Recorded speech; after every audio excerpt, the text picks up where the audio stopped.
devant sa présence. Le Dieu. Alléluia. Alléluia.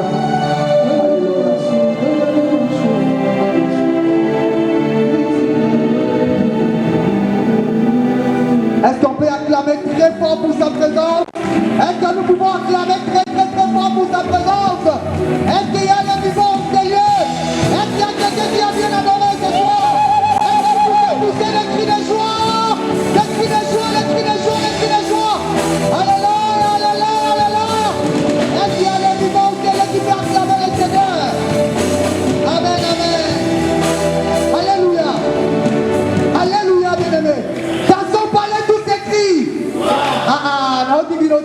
Dans son palais, tous ces cris. Dans son palais, tous ces cris. Dans son grand palais, tous ces cris. Gloire, gloire. On acclame très fort pour notre Seigneur. Alléluia. Bien-aimé, écoutez ce que la Bible dit.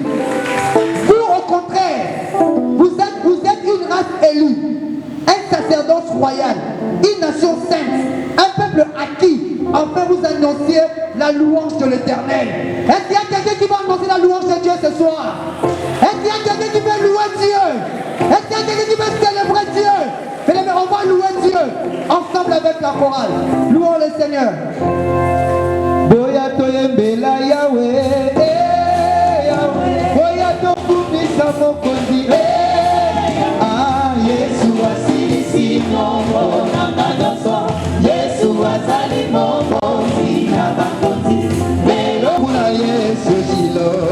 Alléluia, mbona Yahweh. Oh milolo na kopela pona masiya lelo.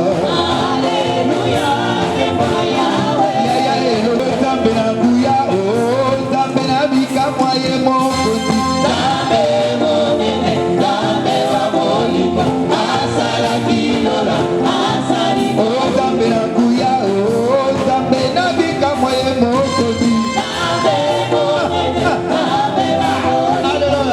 Asala kilola, asali. Oh zambe ya bapapa beba mama kitotolelelie maboko ya ya. Zambe monene, zambe wa molimba.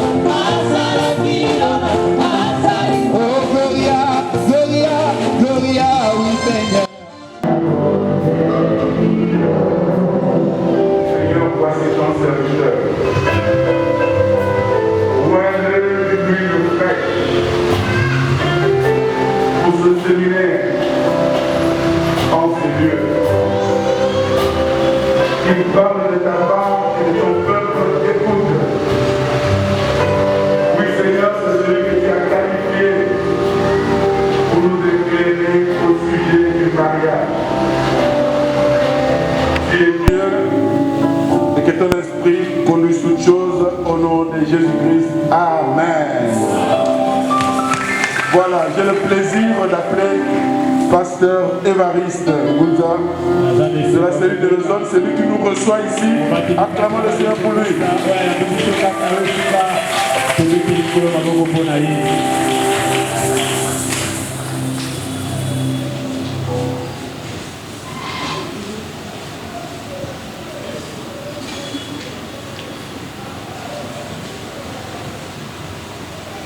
Alléluia. Amen. Alléluia. Amen. Bien-aimé dans le Seigneur, je suis dans la joie pour cette grâce que Dieu m'a accordée, que je sois parmi vous pour parler de sa part en cette première journée. Bien-aimés dans le Seigneur, vous savez tous pourquoi nous sommes là. À ce grand séminaire, ce que Dieu a préparé pour nous et dont nous sommes les bénéficiaires, nous, de nos hommes. Sans plus tarder, je vous donne les thèmes, les grands thèmes de notre séminaire de 3 jours. Les grands thèmes, c'est une vie harmonieuse dans les couples. Et C'est tiré dans le livre de Hébreux 13, 4. Alléluia. Amen. Oui, bien aimé dans le Seigneur. Quand je lis ce texte de référence, et quand je ajoute au thème, au grand thème, ça m'a amené à parler d'une vie harmonieuse dans les couples pour honorer les mariages.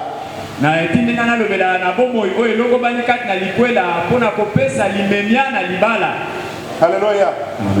Oui, bien aimé dans le Seigneur. Pourquoi nous sommes arrivés à ce niveau-là? Tout simplement parce que, bien aimé, le mariage c'est une institution divine. C'est Dieu qui a institué le mariage. Et dans le livre de Genèse 2, la Bible nous dit, Dieu a dit, c'est pas bon que l'homme soit seul. Je veux faire un être comme lui pour être avec lui et lui amener dans la joie. Vous comprenez, bien aimé, que quand nous honorons le mariage, en fait nous honorons Dieu. Parce que c'est une recommandation de Dieu. Et en honorant le mariage, nous honorons Dieu. C'est comme ça que vous voyez quand il y a le jeune couple, ils honorent Dieu. Il y a beaucoup de portes qui s'ouvrent dans leur vie. Les couples sera béni parce qu'ils ont honoré Dieu. Et Dieu dans sa fidélité, il honore ce qu'il honore. Mais la question que nous devons nous poser aussi, comment nous devons honorer le mariage? Le mariage, bien aimé, ne peut être honoré que si le fondement vient de la parole de Dieu. L'harmonie, pour qu'il y ait cette valeur, cette considération dans le mariage, il faut que ça soit, le fondement doit être la parole de Dieu. Et Dieu doit être dans le commencement. Et c'est ça, bien aimé dans le Seigneur, qui va faire que votre couple, notre couple, vive en harmonie. Et j'étais en train de regarder quand on parle de l'harmonie, une vie harmonieuse. Quand on parle de l'harmonie, c'est quoi par définition? L'harmonie, bien aimé dans le Seigneur, c'est un accord. Un accord bien réglé. Dans les sentiments ou dans les idées, les mêmes sentiments, même objectifs entre plusieurs personnes. Mais pour notre cas, parce que nous parlons de mariage, donc quand nous parlons d'une vie harmonieuse dans le couple, nous voulons parler de cet accord entre deux personnes qui ont les mêmes sentiments, qui ont les mêmes idées. Oui, bien aimé dans le Seigneur. Toutefois, pour entrer dans cette vie harmonieuse de couple, il y a le préalable. Il y a ce qu'on dit le prélude. Il y a ce qu'on dit on doit se préparer.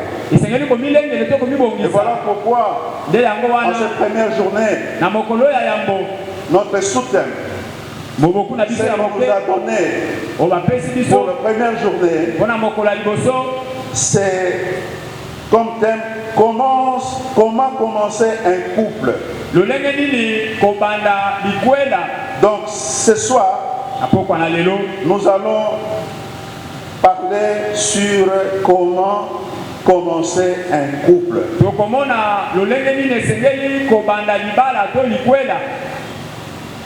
Donc bien aimé, c'est un enseignement. C'est un enseignement. Nous aurons à lire beaucoup pour appuyer sur ce que nous sommes en train de parler. Et la référence biblique pour notre sous-thème d'aujourd'hui, comment commencer un couple, c'est dans le livre de Genèse 2. 23 à 24. Et l'homme dit, voici cette fois-ci celle qui est os de mes os et chair de ma chair. On l'appellera femme parce qu'elle a été prise de l'homme. C'est pourquoi l'homme quittera son père et sa mère et s'attachera à sa femme et ils deviendront une seule chair. Alléluia. Amen. Alléluia. Amen. Bien-aimés, quand nous regardons ce thème, c'est un thème qui est très intéressant. Parce que dans notre séminaire de 3 jours, dans cet enseignement, on nous a demandé, on a invité les amis. C'est intéressant pour les amis. Mais je peux vous dire aussi, c'est intéressant pour les couples. Pardon, pour les fiancés, couples fiancés. Mais aussi pour les mariés, les couples mariés, c'est très important de suivre cet enseignement d'aujourd'hui. Pour 2 raisons. Pour les mariés, peut-être que vous n'avez pas fondé votre mariage, votre couple, sur la fondation qui est le roc qui est Jésus-Christ, qui est la parole de Dieu. Et aujourd'hui, le message va vous interpeller pour que vous puissiez réorganiser, revenir sur les droits chemins, afin de vivre une vie harmonieuse, afin d'honorer le mariage et d'honorer Dieu. Deuxième raison pour les couples mariés, c'est parce que nous sommes appelés d'une manière ou d'une autre à participer ou à chercher une femme ou un mari pour nos enfants.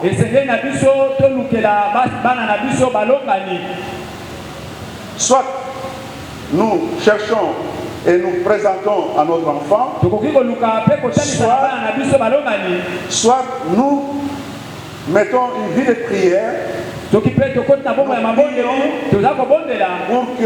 notre fille ou notre garçon puisse rencontrer sur son chemin celle ou celui que Dieu a mis à sa disposition. Alléluia. Amen. Alors je disais qu'il y a beaucoup de textes que nous allons lire. Mais comme vous le savez, une personne, quand il commence à grandir, il a fini les études, il a trouvé de l'emploi, fille ou garçon, son âge, il commence à y penser. Les parents aussi commencent à y penser pour leur fille. L'enfant est en train de grandir. Et ils sont en train de penser pour leurs garçons. Ils sont en train de penser. Mais bien aimé, je voudrais que vous compreniez une chose. C'est que pendant que tu veux chercher l'oiseau rare, ça devient un projet. Là, ça devient un projet. Et la Bible nous dit que tout projet, il faut associer Dieu. J'aimerais que nous puissions lire ça dans le livre de Proverbes 3, verset 5.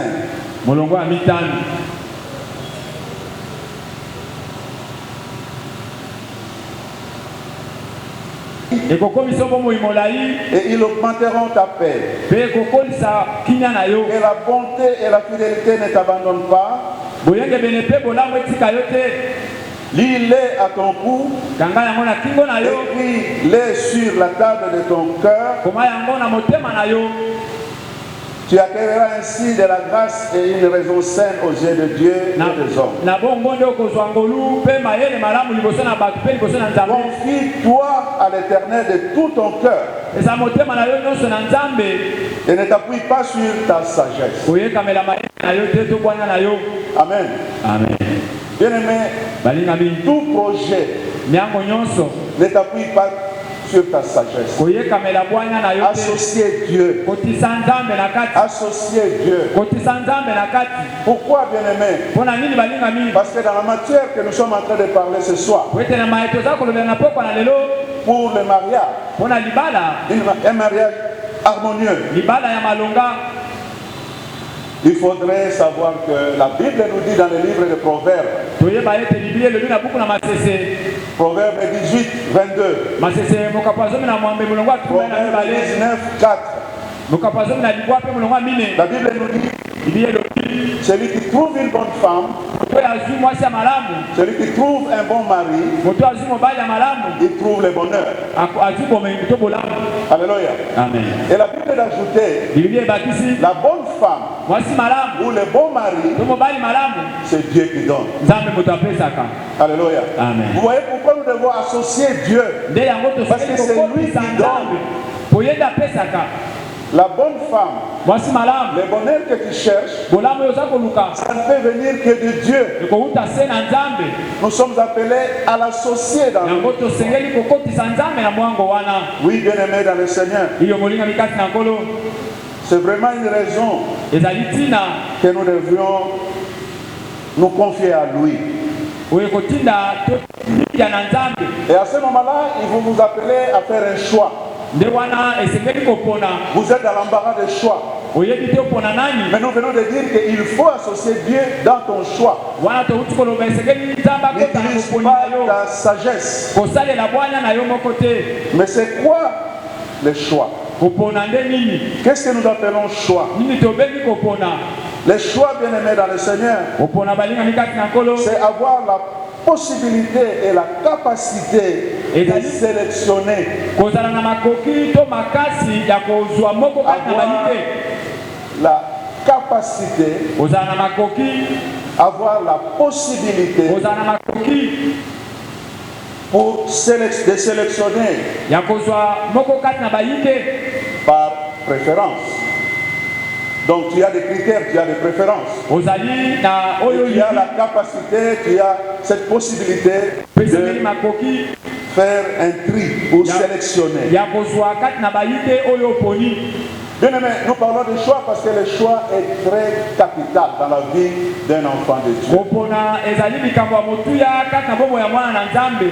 Le choix a une importance capitale. Le choix influence notre vie présente et notre vie future. Il y a des fois où on doit prendre des décisions qui peuvent influencer notre destinée et qui peuvent influencer même notre progéniture. Donc nous les enfants de Dieu, en voulant faire le choix, nous devons associer Dieu pour qu'il puisse nous guider. Parce que le choix est très capital. Le choix, ça commence le matin. Quand tu veux te réveiller, tu as le choix. Avant de poser tes pieds par terre, tu commences par dire merci Seigneur. Le merci là, c'est une prière qui englobe toutes les choses, tout ce que tu fais comme sujet de prière. Juste le merci. Et c'est une décision que tu dois prendre. Mais il y a d'autres qui, quand ils se réveillent, la première chose c'est le téléphone. Ils commencent à regarder. Donc c'est un choix. Et ce choix, bien-aimé, est très important pour chacun de nous. Tu peux dire, je peux continuer un peu à dormir. Tu peux dire, aujourd'hui, je vais choisir ça pour manger. Tu as un choix. Oui, bien-aimé dans le Seigneur. Voilà pourquoi nous allons lire 3 textes. Nous avons 3 textes dans nos illustrations. On va voir en fonction du temps. Mais on a 3 illustrations. Première illustration, c'est toujours dans les choix des parents. Les parents qui doivent choisir pour leur fils ou leur fille. Nous avons le livre de Genèse 24. À partir du verset 12 jusqu'à 29. Ici, bien aimé dans le Seigneur, on est en train de parler de notre patriarche Abraham. Abraham a dit que, comme toi et moi, notre fils a grandi, Isaac a grandi, il lui faut une femme. Abraham savait aussi qu'il y a des recommandations de Dieu pour les Israélites, pour les Juifs que nous sommes. Il ne faut pas se marier avec les étrangers. Il ne faut pas se marier avec les étrangers. Dieu a donné comme instruction. C'est comme nous aujourd'hui les chrétiens. Nous devons faire très attention avec les choix. Nous devons faire très attention avec les choix. Oui, bien aimé. Abraham, étant déjà avancé en âge, il va appeler son serviteur. Il dit à son serviteur, tu vas aller chercher une femme pour mon fils Isaac. Mais tu dois mettre ta main sur ma cuisse. Et tu vas jurer. Et tu vas aller chercher la femme chez les Juifs, chez les Israélites. Parce que Abraham voulait que son enfant reste le fondement dans son mariage, soit Jésus-Christ, la parole de Dieu. Alléluia. Amen. Et bien aimé dans le Seigneur, ce qui est intéressant, c'est quoi? Les serviteurs aussi, il a juré et il est parti pour aller chercher. Oh bien aimé dans le Seigneur, les serviteurs savaient, c'est un projet, je dois associer Dieu. Et la Bible nous dit dans le verset 14, j'aimerais lire ça, 24 verset 14. Nous pouvons commencer par le verset 13. Voici, je me tiens près de la source d'eau, et les filles des gens de la ville vont sortir pour puiser l'eau. Maintenant il fait la prière. Que la jeune fille à laquelle je dirai, penche ta cruche, je te prie pour que je boive. Et qui répondra, bois, et je donnerai aussi à boire à tes chameaux, soit celle que tu as destinée à ton serviteur Isaac. Et par là, je connaîtrai que tu uses de bonté envers mon Seigneur. Alléluia. Amen. Nous avons parlé des choix. Nous avons parlé des critères pour sélectionner. Aujourd'hui, nous, le monde actuel, la sélection, on vise l'extérieur. On veut avoir une femme qui est jolie. On veut avoir un mari qui a l'argent. Ça, c'est le problème aujourd'hui. Mais la Bible nous dit, nous les chrétiens, pour nos enfants, même pour nous-mêmes, nous devons associer Dieu. Et quand quelqu'un fait de lire la prière de ce serviteur d'Abraham, le Saint-Esprit m'a conduit dans le fruit de l'Esprit Saint. Dans le fruit de l'Esprit Saint. Lui, il a demandé seulement que celle-là que je vais demander à boire, qu'elle puisse me donner à boire.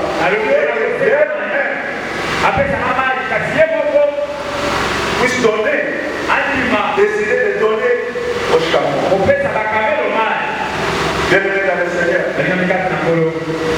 Premièrement, cet amour, ce fruit, comment commencer le couple? Il faut qu'il y ait de l'amour. L'amour bien-aimé dans le Seigneur. Rebecca, parce qu'il s'agit de Rebecca, ne connaissait pas le serviteur d'Abraham. Mais elle a rencontré quelqu'un qui avait soif. Qui avait demandé de l'eau. Et elle a eu de l'amour. Pour donner de l'eau à un étranger qui ne connaît pas. Et la Bible dit qu'elle avait aussi le sens de l'unité. Elle a donné de l'eau au serviteur d'Abraham. Elle-même dit, je vais aussi donner au chameau. Bien-aimé, combien de couples aujourd'hui, soit c'est la femme qui n'aime pas. Moi, je me suis marié avec l'homme, pas avec sa famille. Pour que votre couple soit harmonieux, il faut que vous ayez cette qualité-là, celle que vous avez choisie, celle qui est l'oiseau rare, celle qui va chanter oui, bien aimé, il faut qu'elle puisse avoir, ou qu'il puisse avoir pas seulement l'amour de toi qui l'as épousé, mais aussi de ta famille. A besoin de 200 litres. Et je ne sais pas si ils étaient à quel nombre, parce qu'on met seulement au pluriel. Et moi je sais que, parce que là à l'Est, j'ai déjà passé à un mariage où on a demandé au mari 30 vaches. 30 vaches pour prendre la fille.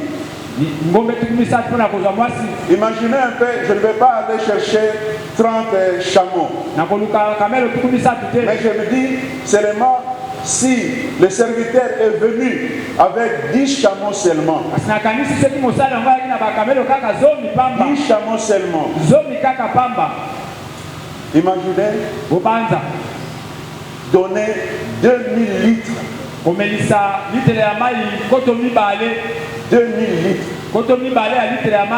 Bien aimé, il faut avoir de la patience. Une autre qualité. Dans ton choix, pour commencer un couple, il faut tenir compte de la patience. Pas seulement de la patience, mais aussi de la douceur. Bien aimé, c'était les filles d'aujourd'hui.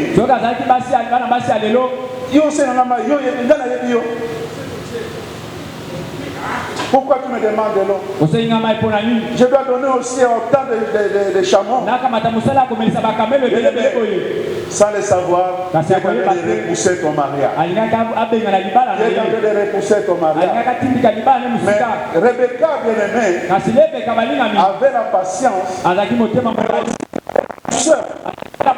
pour répondre à cet étranger. Et c'est ça, bien-aimé dans le Seigneur. Si tu veux avoir un couple avec une vie harmonieuse, il faut que l'homme et la femme puissent avoir cette douceur. Pas une langue qui, quand il commence à parler, c'est le venin qui parle. L'homme a dit seulement un mot, la femme est déjà à 3.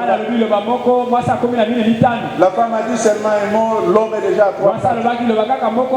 Il n'y a pas de douceur, il n'y a pas de patience. Mais la prière de serviteur d'Abraham, c'était pour une courte prière, mais qui enfermait tout. Alléluia. Amen. Quelle humilité, bien-aimé. Quelle humilité. Cette prière-là a montré toutes les qualités. Cette jeune Rebecca était humble. Il n'y avait pas l'orgueil. Nos enfants aujourd'hui, ils sont pleins d'orgueil. sont des orgueilleux, des orgueilleuses. Mais ici, nous voyons dans les choix une courte prière mais qui renfermait toutes ces qualités qu'on a besoin pour avoir une vie de couple harmonieuse. Je disais qu'elle avait aussi les qualités de la justice et de l'équité. Elle n'a pas donné seulement aux serviteurs, mais elle a aussi donné au chameau. Ton épouse, ton mari ne doit pas seulement te marier à toi et à toi seul. Il faut qu'il y ait aussi la famille. À ce moment-là, il y aura une harmonie. Sinon, si vous n'avez pas les mêmes sentiments, vous n'avez pas les mêmes idées, vous n'avez pas les mêmes objectifs, ça ne va pas marcher. Oui, bien-aimés dans le Seigneur, ce qui est encore très important, quand vous lisez ce texte, vous allez voir qu'elle a même proposé aux serviteurs. Elle avait un cœur grand. Et ma prière ce soir, que chacun de nos amis, chacun de nos enfants, qui puissent trouver sur leur chemin, des mettre sur leur chemin, les Rebecca, qui mettent devant eux, afin qu'ils puissent trouver ce cœur-là qui va amener un mariage harmonieux. Oui, bien-aimés dans le Seigneur. Ça, c'était les parents, oui, un papa qui a cherché une femme pour son fils. Mais j'aimerais aussi vous partager sur un parent, un papa qui a cherché un mari pour sa fille. Et vous allez comprendre que dans le livre d'Exode 2, 16 à 24, Moïse a fui l'Égypte. Moïse est en train d'aller loin de l'Égypte. Et là, il va se rencontrer. Il avait soif. Encore une fois, il devrait aller dans un puits d'eau. En allant là-bas, il va trouver que ce n'était pas l'heure pour servir l'eau. Il y a une jeune fille, Sephora, qui est venue pour chercher de l'eau pour la maison et pour faire boire les bétails. Les bergers ont refusé. Moïse s'est levé, il a ouvert le puits, il a donné de l'eau, il a fait boire le bétail. Et la jeune fille est rentrée à la famille. Son papa dit, mais comment tu es rentré avant? Il dit, non, j'ai rencontré un Égyptien qui nous a donné de l'eau et il a fait donner de l'eau au bétail. Son papa dit, vite va le chercher. Va vite le chercher. Ramène-moi lui ici. Bien-aimés, nous parents, nous jeunes, nous devons faire très attention à l'apparence.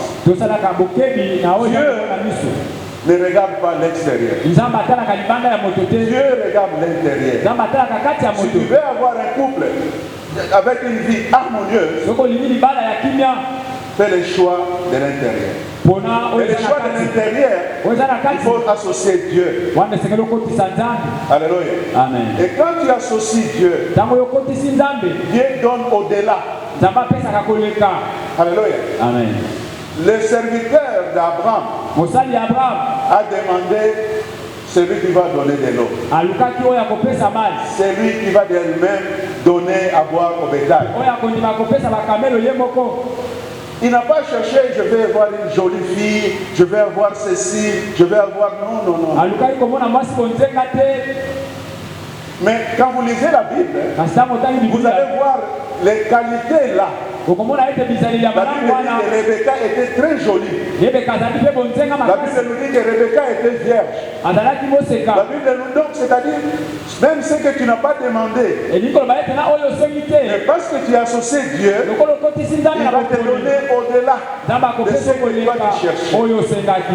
Alléluia. Amen. Je parle à quelqu'un ce soir. Je parle à quelqu'un ce soir. Nous devons donc faire attention à ça.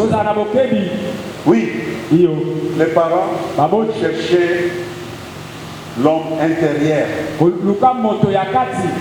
Aujourd'hui, on cherche les familles. Telle famille s'est mariée avec telle famille. Mais on ne cherche pas l'intérieur. Troisième illustration, je voudrais parler de la génération Android. La génération Z. C'est-à-dire nous sommes dans le tridimensionnel. Quand nous on grandissait, en mathématiques, il y avait seulement XY. Mais aujourd'hui, ça s'est ajouté Z. C'est-à-dire, on réfléchit dans l'espace. Et avec les téléphones, l'Android, il y a maintenant des couples qui se forment seulement à partir des téléphones. On ne suit plus les parents. Nos enfants aujourd'hui connaissent beaucoup de choses d'eux-mêmes à partir des générations Android. Ils réfléchissent à l'espace. C'est la génération Z. Ils sont dans les trois dimensionnels, dans les tridimensionnels. Ils réfléchissent beaucoup très vite. C'est pas mauvais. Mais nous devons utiliser les choses positivement. Ici, je voudrais parler des livres des juges de Samson. Samson, dans le livre des juges 14, 1 à 4. Samson, c'était un enfant consacré à Dieu. C'était un choisi de Dieu. Et c'est un enfant qui savait qu'il ne faut pas se marier avec les étrangers. Mais la Bible nous dit que Samson va aller dans le pays d'à côté et va rencontrer une jeune femme et va dire à ses parents d'épouser que celle-là. Et les parents disent, mais est-ce que ici chez nous, vous n'avez pas trouvé? En quelque sorte, les parents disaient, mais si tu veux avoir une vie de couple harmonieuse, alléluia. Amen. Bien aimé dans le Seigneur. Mais Samson a imposé. Samson veut avoir sa femme. Et je disais que les choix que nous faisons pourraient avoir des conséquences négatives dans notre vie. Et même dans nos projets. Même dans le plan que Dieu a prévu pour accomplir ou bénir son peuple. Parce que Samson avait la mission de délivrer les Israélites auprès des Philistins. Mais voilà comment il a passé pour délivrer les Philistins. Auprès des Philistins. Oui, bien aimé. Avec comme conséquence, il s'est retrouvé avec 2, 3, 4 femmes. Avec comme conséquence, il est devenu aveugle. Avec comme conséquence, il est mort. La Bible dit, dans les livres des Proverbes, mais son issue, c'est la mort. Voilà pourquoi nous devons associer Dieu si nous voulons avoir une vie harmonieuse de couple. Voilà pourquoi nous devons commencer la vie de couple avec un socle qui est la parole de Dieu. Respecter la parole de Dieu. Bien aimé, dans cette histoire de génération Android, Nous avons un texte que nous pouvons lire. J'ai dit qu'on va lire beaucoup de textes. C'est dans le livre de 1 Corinthiens 15. 1 Corinthiens 15. La Bible nous dit, nous lisons au nom du Seigneur.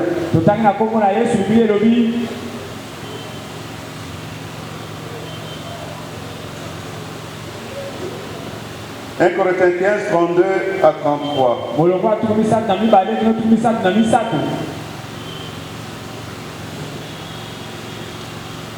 Nous commençons par partie B. Si les morts ne ressuscitent pas, mangeons et vivons, car demain nous mourrons. Verset 13. Ne vous y trompez pas. Les mauvaises compagnies corrompent les bonnes mœurs. Alléluia. Amen. Génération Android. Une génération qui est très influencée dans les WhatsApp, dans les Google, dans les Facebook. Très influencée. Mais ce soir, pour commencer, un couple, ne vous y trompez pas. Ne vous y trompez pas. Ne dites pas, demain on va mourir, mangeons, vivons. Alléluia. Amen. Bien-aimé dans le Seigneur, tu vas risquer à pratiquer la fornication. Et la fornication, c'est quelque chose que Dieu condamne. C'est un péché. Parce que la fornication a des conséquences. La fornication a des conséquences. La fornication, comme vous savez, c'est une relation charnelle entre deux personnes qui ne sont pas mariées. C'est ça qu'on appelle la fornication. Et je voudrais épingler une chose. Quand tu as pris ta femme, il y a qu'à ton vendre. Tu continues dans la fornication. Alléluia. Amen. Si tu ne te maries pas, si tu ne payes pas ta dot, si tu ne présentes pas au niveau de la belle famille, du côté de l'homme ou de la femme, tu continues avec la fornication. Parce que tu continues avec des relations charnelles, mais vous n'êtes pas mariés. Vous n'avez pas honoré Dieu. Vous n'honorez pas le mariage. Avec comme conséquence, bien aimé, de grossesse. Vous êtes parti et vous vous retrouvez grosse. Et comme il n'y a rien, un sans deux, et comme on se laisse influencer, on va maintenant dire, oh non, mais tu peux aller avorter. Tu es dans une spirale négative. Tu es en train de t'enfoncer. Alléluia. Amen. Et cet avortement peut amener soit la mort de la femme. Alléluia. Amen. Et ce sont les conséquences de cette vie-là de fornication. Si la femme ne meurt pas, elle peut devenir infertile. Et maintenant, quand vous êtes mariés, maintenant vous êtes ensemble. Vous commencez à chercher les enfants, mais ils ne viennent pas. Vous commencez à chercher les sorciers. Et il n'y aura plus l'harmonie dans votre couple. Parce que l'un ou l'autre va commencer à aller chercher ailleurs pour avoir un enfant. Alléluia. Amen. Donc, comment commencer un couple? Très important, bien-aimé. Nous devons faire très attention avec ça. Parce que ça va vous amener à un mariage instable. Il n'y aura pas la paix. Il n'y aura pas la paix dans votre mariage. Oui, il n'y aura pas la paix, bien-aimé. Parce que ça va briser des relations avec Dieu et des relations avec les hommes. Voilà les conséquences, bien-aimés, dans le Seigneur. Mais comment arriver à faire un bon choix? Bien-aimé, la Bible nous dit dans le livre de Proverbes 4:11, dans le livre de Psaume 32:8, Dieu veut t'instruire. Dieu veut te montrer les chemins. C'est à toi de venir vers lui. Comme les serviteurs d'Abraham. Papa, montre-moi celle-là que tu as choisie. Montre-moi le chemin. Donc nous devons venir à Dieu pour les choix que nous voulons faire, afin d'avoir un couple, un mariage.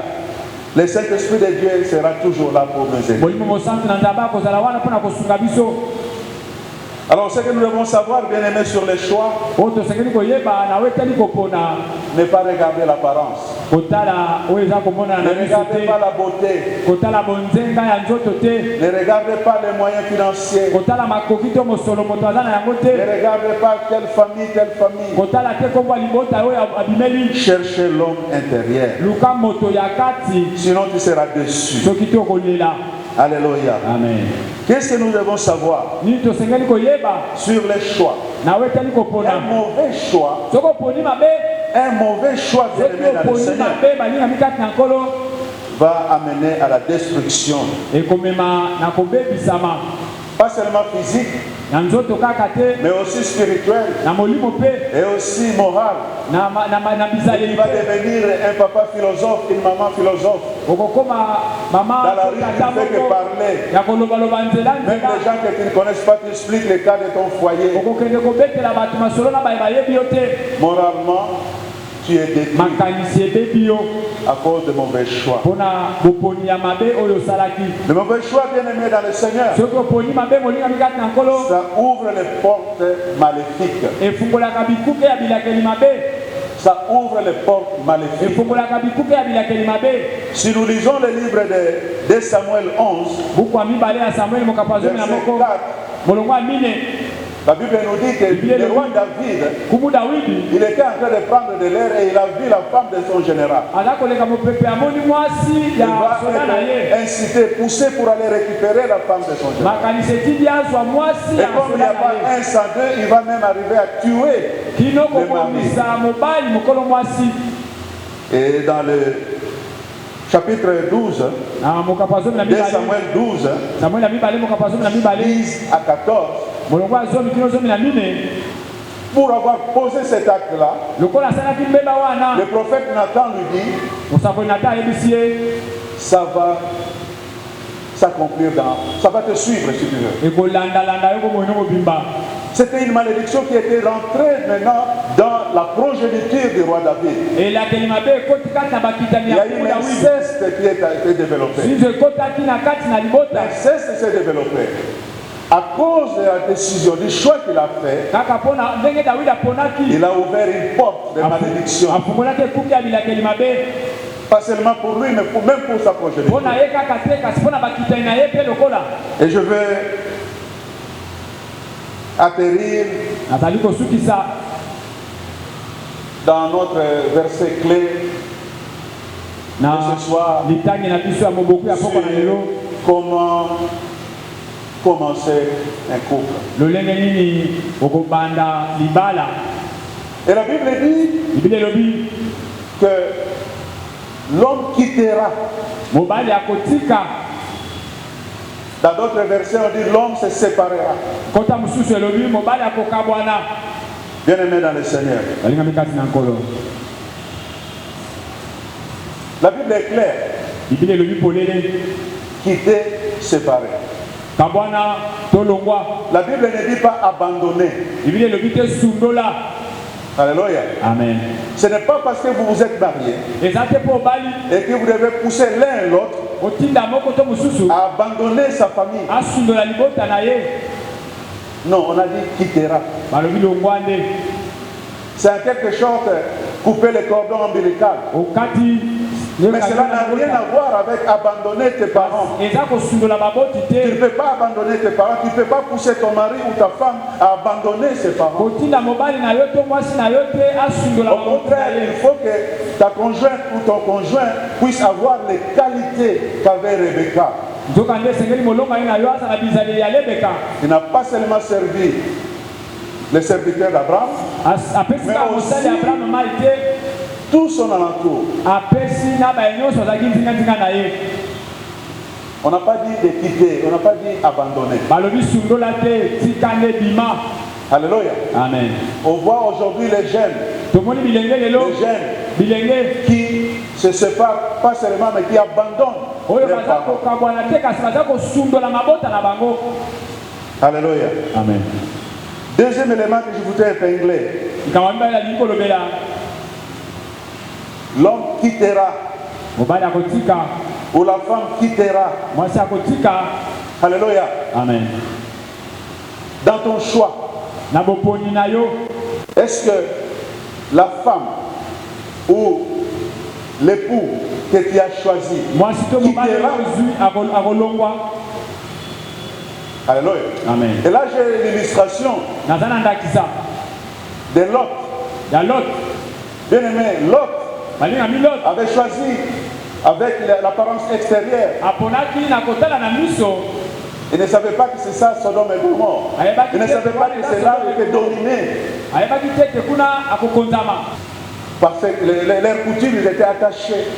Mais quand maintenant il devait sortir, quand les anges ont demandé de sortir, de quitter, et c'était clair l'instruction, ne regardez pas derrière. L'autre l'a pris en mariage. Mais maintenant, est-ce qu'elle avait quitté? Elle n'a pas quitté. Parce que quand il sortait, elle a tourné les regards derrière. C'est-à-dire qu'elle avait le souci. Elle était encore attachée. Dans ton choix. Alléluia. Amen. Est-ce que celui ou celle que tu as choisi va quitter? Bien aimé dans le Seigneur, Jacob va aller aussi se marier et va aussi prendre une femme. Léa et sa sœur Rachel. Mais quand il devait quitter, la Bible nous dit que Rachel a volé les totems. Rachel ne savait pas se séparer. Rachel était attachée à leur coutume. Oui. Rachel n'avait pas quitté. Est-ce que ton choix, ce que tu es en train de faire pour commencer la vie de couple, faites attention. Parce que ça peut t'amener comme Jacob. Jacob est fini comme veuf. Pourquoi? Parce que quand le papa ou le mari, son oncle là-bas est venu chercher qui a pris le totem, Jacob a dit que personne de mon équipe a pris le totem. Il s'avérait que quelqu'un a pris le totem, qu'il meurt. Alléluia. Amen. Et la Bible dit que Rachel est morte. Jacob a fait la prière. Il a fait une déclaration et elle est morte. Bien aimé, la Bible dit l'homme quittera. L'homme se séparera. Est-ce que celui ou celle que tu as choisi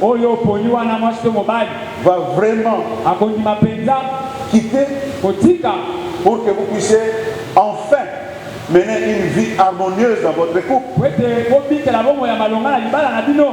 Oh bien-aimé dans le Seigneur, ma prière ce soir, pas seulement que Dieu mette celle ou celui que tu as choisi, mais que celle qui va vraiment quitter pour que vous puissiez avoir un couple harmonieux. Que Dieu vous bénisse. Que Dieu vous bénisse. Que Dieu vous bénisse.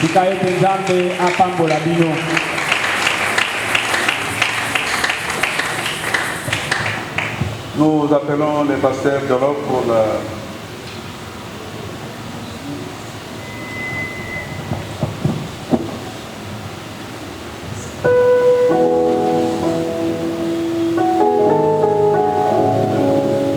Là, je sentis, on a acclamé pour le pasteur.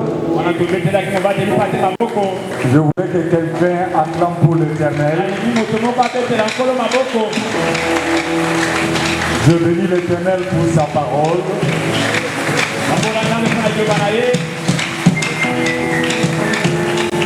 Papa, dans son introduction, il a dit,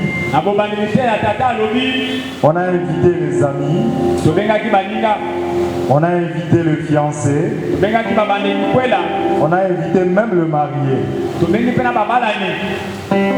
Mon frère, ma soeur, ce soir je viens te dire que cette parole c'est pour l'église. La Bible déclare que l'instructeur et l'instituteur du mariage, c'est Dieu. Peut-être que tu as envie de te marier demain. Peut-être que tu es déjà fiancé. Peut-être que tu es déjà marié. La question est de savoir comment tu veux commencer. Comment tu as déjà fait ton choix? Comment tu t'es marié? Mon frère, ma soeur, je te dis qu'il n'est pas encore trop tard de réparer. Le mariage n'est pas basé sur le bien matériel. Le mariage n'est pas basé sur l'aspect corporel. Le mariage n'est pas basé sur l'argent. Le mariage n'est pas basé sur une renommée. Mais le mariage est basé sur la parole. La Bible déclare que la parole que vous écoutez vous purifie déjà. Bien-aimés dans le Seigneur, aujourd'hui, le vrai mariage, il s'agit de Dieu et de son Église. C'est Jésus-Christ qui est l'époux. Nous, nous sommes des épouses. Tu es enfant de Dieu. Tu es serviteur de Dieu. Tu es servant de Dieu. Comment tu sers ton Dieu? Quelle relation tu as avec ton Dieu? Comment tu t'es uni avec Dieu? Bien-aimé, tu es là pour que Dieu te bénisse seulement. Tu es là pour des intérêts sordides. Mais moi je te dis, il y a un choix à faire. La Bible déclare dans le livre de Deutéronome 30 verset 15. J'ai toujours dit, Dieu c'est un professeur. Nous te saluons toi notre Père et notre Dieu. Merci pour ta parole ce soir. La Bible déclare qu'au commencement était la parole. La parole était avec Dieu. La parole était Dieu. Toute chose a été faite par la parole, car sans elle rien n'a été fait. Merci Seigneur. Oui mon frère, ma soeur, remets-toi en cause. Examine-toi. C'est comme dans les enseignements que nous donnons. Examine-toi toi-même, mon frère, ma soeur. Comment tu veux t'engager? Comment tu t'es déjà engagé? Comment tu t'es déjà retrouvé dans ce mariage? Est-ce que Jésus-Christ est le fondement? Est-ce que c'est une union est basée sur la parole, est-ce que Jésus-Christ est l'eau dans votre couple? Recommande ton alliance, ton union entre les saintes mains de Dieu. Que le Seigneur des grâces vous fasse grâce, afin que tout aille de mieux en mieux dans le nom de Jésus. Prions le Seigneur. Au nom de Jésus, Dieu Tout-Puissant, nous bénissons ton nom pour cette parole combien merveilleuse. Nous venons nous recommander entre tes saintes mains. Prends soin de nous, au Père. Avec toi, tout est possible. Avec toi, nous pouvons reprendre tout à zéro. Seigneur, nous avons voulu nous engager. Nous nous sommes engagés. Nous nous sommes déjà retrouvés dans le mariage.